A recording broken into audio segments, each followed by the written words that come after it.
Well, good morning, everyone. Meteorologist Lauren Rautenkranz here. We're going to take a look at that tornado watch again because I think that's the big story right now, right? Anticipate those storms to have the ingredients to produce radar-indicated rotation today. So tornado or not, all right, we have seen it in the last week that just damaging straight-line winds can produce quite a bit of damage, right?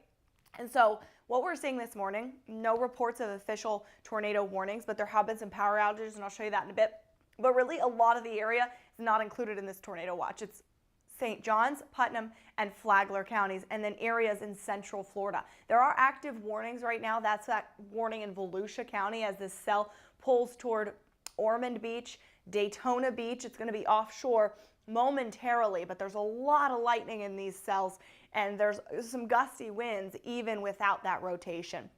So our radar is actually quite peaceful across southeast Georgia and much of northeast Florida, but then you head south toward Palm Coast and you start to hear the rumbles, and then you get that very, very heavy rain with the tornado warning near Volusia County right now. So power outages reported in that cell that we had roll through when Ross Muma and I were on air around that 3 o'clock time frame first thing this morning, and we could likely see more of those training severe warned storms throughout the morning.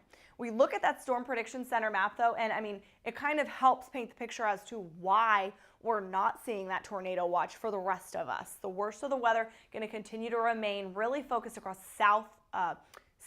just central Florida today, our southern viewing area. So St. John's is kind of the northernmost part where we can expect some of those rotating storms. This is going to last with us through about late morning, and then by the afternoon, I mean, we're going to turn hot and it's going to continue to remain humid, right? The month of May here, when we get these fronts, doesn't really help to clear us out all that much and cool us off. I mean, we're going to dry out, if anything, later today and into tomorrow. This is one particular model that I'm showing you, the HRR, as we like to call it, the HRRR. It's rapidly refreshed, right? Every hour we're getting new data. And it is interesting because there are some computer models that show absolutely nothing on our radar through the rest of the day, and all of it in central Florida. But with that being said, this is kind of a good example of what we've been expecting. Those storms possibly back building on the northern edge of those training lines. They'll be more isolated in nature, but they still could pack a punch, and they could also have some pretty heavy rainfall and that lightning threat as well. So like I said, it turns hot. I mean, we're back in the lower 90s tomorrow. We hold near 90 degrees into the weekend, but it does look quite unsettled, especially as we head towards Saturday.